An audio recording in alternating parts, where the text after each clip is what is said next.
একসময়ে একটা ছোট্ট ছেলে তার মায়ের সাথে থাকতো। তারা খুবই গরিব ছিল। ছেলেটা দেখতে কিন্তু বেশ সুদর্শন এবং অত্যন্ত বুদ্ধিমান ছিল।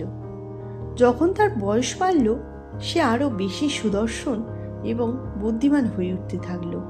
তবে তার মা সবসময় বিষণ্ণেই থাকতো।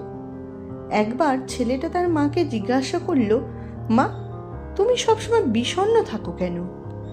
মা উত্তরে বলল, সোনা, এক জ্যোতিষী আমাকে বলেছেন যে যার তোমার মতো এরকম দাঁত থাকবে সে খুব বিখ্যাত হবে।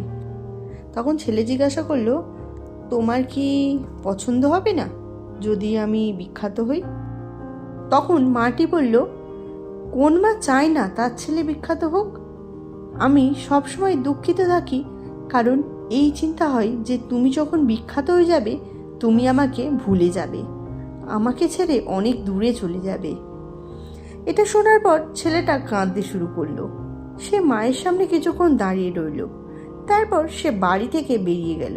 বাইরে থেকে একটা পাথর নিয়ে এসে তার সামনের দাঁত দুটো ভেঙে দিল।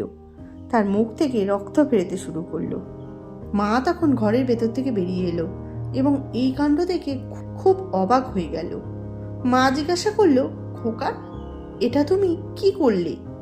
ছেলেটা তার মায়ের হাতটা ধরল আর তারপর উত্তরে বলল, মা, যদি এই দাঁতগুলো তোমার কষ্টের কারণ হয় এবং তোমাকে বিষণ্ণ করে তোলে, আমার তাহলে এগুলো চাই না। এদের কোনো দরকারই নেই আমার কাছে। এই দাঁত নিয়ে আমি বিখ্যাত হতেই চাই না।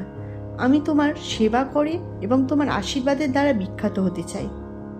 এতক্ষণ আপনারা যার গল্প শুনলেন, এটা আর কেউ নয়, এটা হলো সেই ছোট্ট ছেলে মহান চাণক্য। শিক্ষা।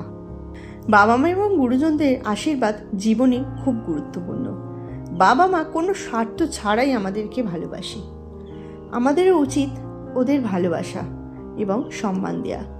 সবাই যারা যারা বাবা মাকে ভালোবেসেছে, সম্মান দিয়েছে এবং তাদের সেবা করেছে, তারা বাবা মার কাছ থেকে প্রচুর আশীর্বাদ পেয়েছে, আর যেটার জন্য তারা জীবনে খুবই উন্নতি করেছে।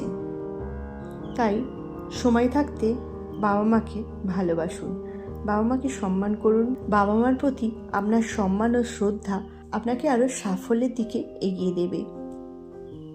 আজকের ভিডিওটা এই পর্যন্ত। ভিডিওটা ভালো লাগলে লাইক, শেয়ার ও সাবস্ক্রাইব করে আমার পাশে থাকবেন।